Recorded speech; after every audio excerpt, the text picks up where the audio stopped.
I am a real estate wholesaler. Okay.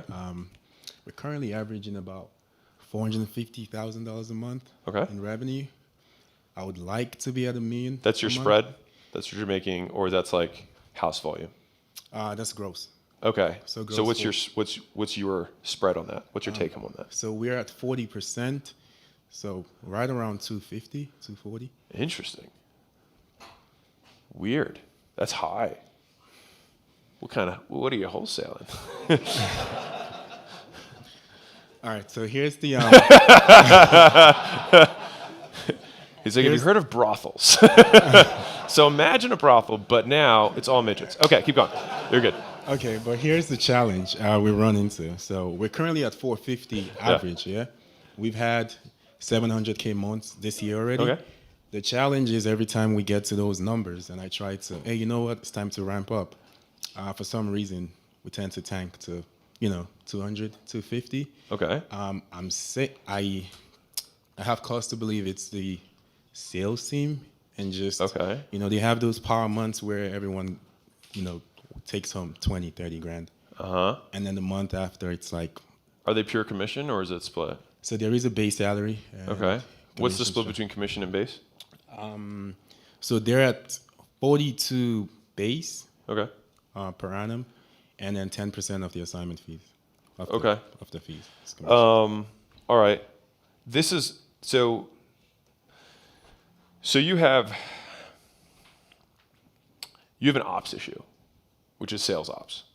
And so it's like this is going to be much more weedy in terms of like tactics to answer this question. But it's like there's probably like 20 things that you need to be doing, and you're probably doing like 13 of them, and the other 7 are going to be the thing that make the difference in creating the consistency of the team. That's at the surface level. At the deep root of this is who's the leader of the sales team? I do have a sales manager. Okay, so he or she is the problem because like sales at the end of the day is a culture game. Well, everything's a culture game, but like sales, you can feel it so quickly when things are good or not good because the feedback loops are so fast. But for whatever reason, you do not have a culture of consistency within your team. I would wager that script adherence is low because you have such variability in close rates, unless there's a change in lead quality, which would be something else. But are the leads the same, like this month as last month? Yes, the lead is the same. Yeah, so it's a sales discipline issue, which then comes down to the training cadence, the scripting, how people are being managed on a daily basis and weekly basis in terms of their career goals, how like you're doing morning, like this is all sales ops. I could like just start talking about sales, but like this is a pure sales ops issue. And so at the like there's a 2-step, like I would approach this in 2 steps. Step 1 is we should do all the stuff that we are not currently doing, or we should be doing. Everyone should be reading the same script. If they're not reading the script, why are you on this team? Right? We need to have training that's every day to make sure that they are saying things the right way. We need to make sure that everyone memorizes the script. Some of you guys might have seen the YouTube video I put out like 2 days ago about this. But like they have to read the script. If they are not saying the script word for word, you cannot be on this team. You cannot take these calls. I'm getting these leads, and not for you to go cowboy and make shit up. And that then, if we cannot solve that problem, because for whatever reason you keep trying it and they don't adhere and they go off script because they just want to close the deals, it means you have a cultural issue, which is a leader problem. Because it means the leader is reinforcing behaviors that get people to go off script, and there's no consequences for doing it. And so if you want to have a consistent world-class sales team, the process has to always go above the player. No one is above the process. And I do think that 95, maybe 98% of sales teams have no idea how sales training, how sales culture, how any of this stuff works.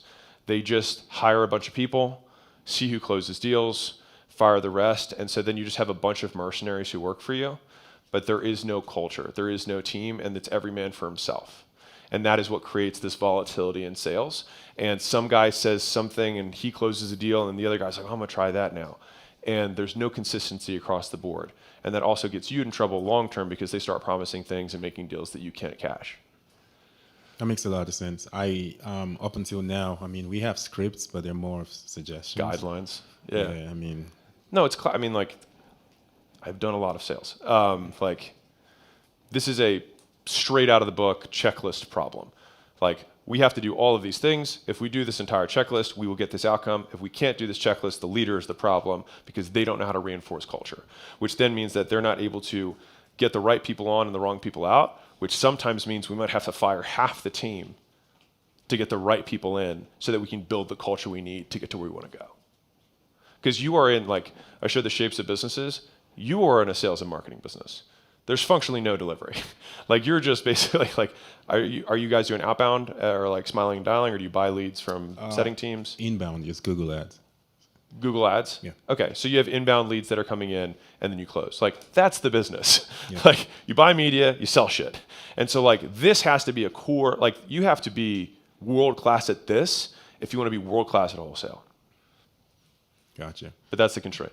In the events that I have to, let go of half the team because they're just not good enough, Yeah. where do you suggest I look for? It's not about where, it's about how. So it's not like I'm going to find, like, the better you get at training sales and creating consistent sales processes, the less skill someone can have and create a consistent outcome within your team, which becomes the arbitrage of your business. Just like I said, the cleaning thing before, if the whole constraint of that business is going to be finding, basically taking a human being and then turning them to a great cleaner that actually shows up on time, you have to take the raw input of somebody who has no skill and just has work ethic, just has energy, and in 14 days, you can get them closing deals on wholesaling. That box is the value that your company, that is your IP, that is the trade secret. That's how your company is valuable. And so when I say who versus how, like, where do I find these people? You could run Indeed ads and find, like, for this caliber of salesperson, they're everywhere. The issue is then what is the process and what are the expectations we're setting for those people as they walk in? And so typically when you're doing high volume sales like you are, how many guys do you have on the team? Currently 17. Okay.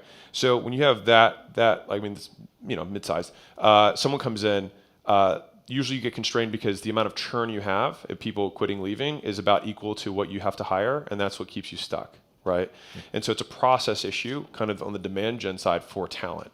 And so usually we look at that and say, okay, what part of this can we screen ahead of time? So it's like, let's send them the script before they even show up. So people apply, we send them the script. And then send us a 60-second video of you saying the script. And then from the 60-second videos, we're going to invite people to a group call, not one-on-one because we don't have time for that.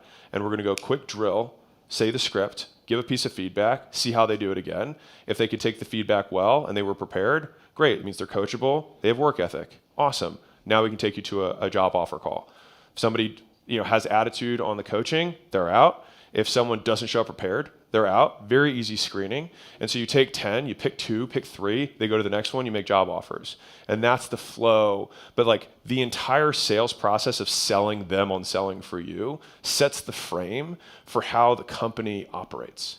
Like how disciplined you are and how militant you are in terms of how you set the frame for this is how we fucking do things here. Either get in or get out. I do not care, but we win. And if you can set that frame, you will attract winners. And winning is not for everybody. And so that means that on the team, there's probably some losers. And it's not for everybody. So that's the decision you make, and that's from top down. So there's the tactics, and then there's the root issue. I would try this first. If this doesn't work, you have to probably gut things. Thank you. If you're a business owner and you are not growing as fast as you'd like, I'd like to give you a free gift.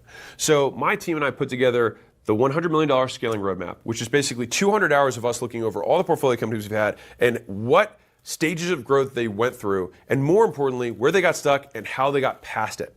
And so we broke it into these 10 stages, and we made this little kind of quiz thing where if you put in your business information, it'll tell you where you're at, and the most important part for you, what to do for each of the functions of the business across product, marketing, sales, customer success, recruiting, IT, human resources, and finance. And so no matter what you're struggling with, someone else has already struggled with it and solved it. And so I'd like to give you this thing absolutely free. You can go to acquisition.com/roadmap, plug in your business information, and if you want us to actually help you deconstrain the business and you're trying to scale, we'd love to help you out. On the thank you page, you can just book a call with my team and we will look at the business, see if we can help. And if we can, we'll invite you out to Vegas and we'll do this in person live.